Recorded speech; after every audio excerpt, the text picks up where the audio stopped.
സഞ്ജു സാംസന്റെ തീപ്പാറുന്ന ബാറ്റിങ്ങിലൂടെ 213 എന്ന പടുകൂറ്റൻ score പടുത്തുയർത്തിയെങ്കിലും Chennai super കിങ്സിന്റെ ആരാധകരുടെ ഉള്ളിൽ നേരിയൊരു ആശങ്കയുണ്ടായിരുന്നു.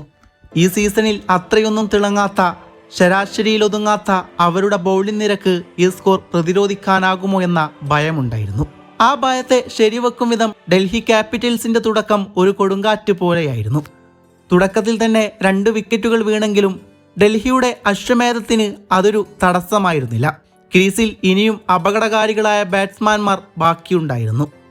അവിടെ ഡൽഹിയുടെ ചേസിംഗ് മാസ്റ്ററായ സമീർ റിസ്വി ചെന്നൈയുടെ വിജയപ്രതീക്ഷകൾക്ക് മുകളിൽ കരിനിഴൽ വീഴ്ത്തിക്കൊണ്ട് നിലയുറപ്പിച്ചു. അപ്പോഴാണ് ജാമി ഓവർട്ടൺ എന്ന പേസ് പോരാളി പന്തുമായി എത്തുന്നത്.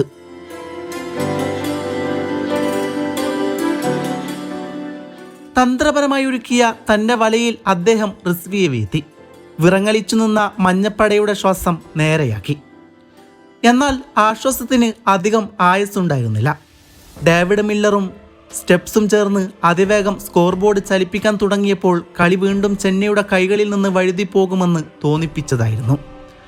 നെഞ്ചിടിപ്പേറിയ നിമിഷങ്ങളിൽ അവതാരമെടുക്കുന്നത് പോലെ ഓവർട്ടൺ വീണ്ടുമെത്തി. അതിവിദഗ്ധമായി അപകടകാരികളായ മില്ലറെ കൂടാരം കയറ്റി അദ്ദേഹം ഡൽഹിയുടെ ആ കൂട്ടുകെട്ട് തകർത്തെറിഞ്ഞു. എന്നിട്ടും ഡൽഹിയുടെ അവസാനത്തെ ആശ്രയമായി സ്റ്റെപ്സ് ക്രീസിലുണ്ടായിരുന്നു. എത്ര വലിയ ലക്ഷ്യവും ഒറ്റയ്ക്ക് മറികടക്കാൻ കെൽപ്പുള്ള ആ വമ്പനടിക്കാരനിൽ ഡൽഹി വിശ്വസിച്ചു. എന്നാൽ ഇത് ഓവർട്ടൺ എന്ന പോരാളിയുടെ ദിനമായിരുന്നു. തൻ്റെ വജ്രായുധം കൊണ്ട് അദ്ദേഹം സ്റ്റെപ്സിനെയും വീഴ്ത്തി. 213 റൺസ് പ്രതിരോധിക്കുന്ന വാശിയേറിയൊരു പോരാട്ടത്തിൽ വെറും 18 റൺസ് മാത്രം വിട്ടുകൊടുത്ത് ഡൽഹിയുടെ സകല ഭീഷണികളെയും അദ്ദേഹം അക്ഷരാർത്ഥത്തിൽ തുടച്ചു നീക്കുകയായിരുന്നു. അത് തികച്ചും അത്ഭുതകരമായ ഒരു പ്രകടനമായിരുന്നു. കഴിഞ്ഞ സീസണുകളിൽ വേണ്ടത്ര പരിഗണിക്കപ്പെടാതിരുന്ന, തൻ്റെ യഥാർത്ഥ മൂല്യം തെളിയിക്കാൻ അവസരം ലഭിക്കാതിരുന്ന ഈ താരമെന്ന് ചെന്നൈ ആരാധകരുടെ ഏറ്റവും പ്രിയപ്പെട്ടവനായി മാറുകയാണ്. ഈ സീസണിന്റെ തുടക്കത്തിൽ ബാറ്റുകൊണ്ട് അത്ഭുതങ്ങൾ സൃഷ്ടിച്ച ഇദ്ദേഹം ഇന്ന് പന്തുകൊണ്ട് ചെന്നൈക്ക് വിജയകിരീടം ചൂടിയിരിക്കുന്നു.